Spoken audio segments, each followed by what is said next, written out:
성도 여러분, 오늘도 주님 안에서 평안하시기 바랍니다. 2월 27일 목요일 말씀 산책은 이사야 27장 7절 8절입니다. 주께서 그 백성을 치셨던들 그 백성을 친 자들을 치심과 같았겠으며 백성이 죽임을 당하였던들 백성을 죽인 자가 죽임을 당함과 같았겠느냐. 주께서 백성을 적당하게 견책하사 쫓아내실 때에 동풍 부는 날에 폭풍으로 그들을 옮기셨느니라. 아멘. 하박국서를 여러분 잘 아시죠? 하박국 선지자는 남한국 유다가 많이 쇠약해져서 멸망이 감지되던 그때 활동했던 선지자입니다. 그는 남한국 유다가 부패한 것에 대해서 탄식하면서 하나님께 항의했습니다. 어느 때까지입니까? 이렇게 부르시셨죠. 그랬더니 하나님께서는 바벨론 군대를 데려다가 남한국 유다를 채찍으로 때리듯 치시겠노라고 말씀하셨습니다. 그런데 생각해보니 그것도 참 이상한 일이었어요.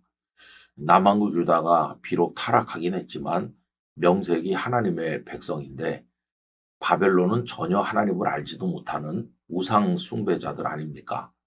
우상 숭배자들을 데려다가 믿긴 하지만 그래도 하나님의 자녀들인 이 유다를 때리신다고 하는 건 좀 더 이상해 보였어요. 그래서 하나님 앞에 항의를 제기했죠.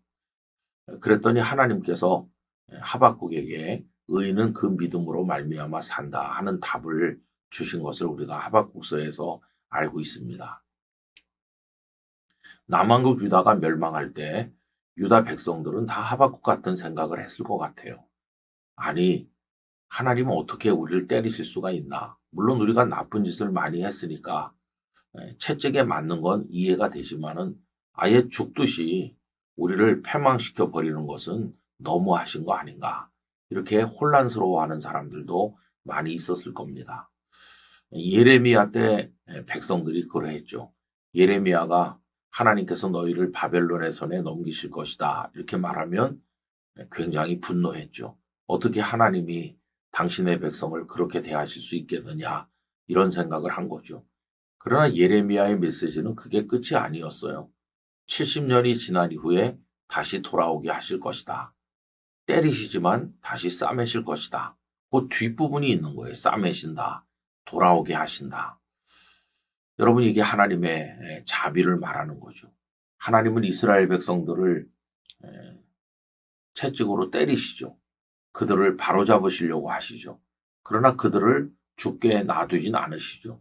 다시 상처를 싸매주시고 회복시켜 주시는 거죠. 이게 하나님의 자비라는 것을 우리가 알게 됩니다. 여러분 이제 오늘 말씀은 하나님의 자비가 어떤 것인가 하는 것을 말씀하고 있는데 나중에 바벨론에 멸망했던 남한국 유다가 어떻게 됩니까? 바벨론도 메디아와 페르시아 연합군에게 멸망하고 페르시아의 고레스 왕은 유다 백성을 예루살렘으로 돌려보내서 하나님의 성전을 재건하게 하시잖아요. 이 하박국이나 예레미야는 그걸 눈으로 목도하지는 못했지만 나중에 백성들이 돌아옵니다. 그래서 성전을 재건하게 되는 거죠. 오늘 본문에 보면 하나님의 진노가 있지만 그러나 하나님은 자비로 그들을 남겨두신다는 것을 말씀하고 있어요. 오늘 본문을 다시 읽어보면 이렇습니다. 주께서 그 백성을 치셨던들 그 백성을 친 자들을 치심과 같았겠으며 백성이 죽임을 당하였던들 백성을 죽인 자가 죽임을 당함과 같았겠느냐. 주께서 백성을 적당하게 견책하사 쫓아내실 때에 동풍 부는 날에 폭풍으로 그들을 옮기셨느니라. 이렇게 말씀해요. 적당하게 견책하신다. 아예 죽도록 때리지는 않으신다는 거예요. 여러분 이사야서에 보면 하나님의 자비를 말씀하는 곳이 많이 있는데 그 나무를 잘라내도 그루터기를 남기듯이 하나님은 남겨두신다는 말씀을 하고 있어요. 제가 두 군데만 읽어드리면 이사야 1장 9절입니다. 만군의 여호와께서 우리를 위하여 생존자를 조금 남겨두지 아니하셨다면 우리가 소돔 같고 고모라 같았으리로다. 생존자를 조금 남겨두시는 것. 하나님의 자비입니다.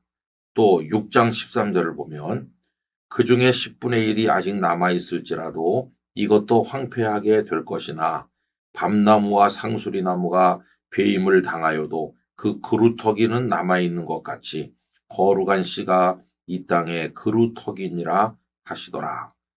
그루터기를 남겨두시는 거예요.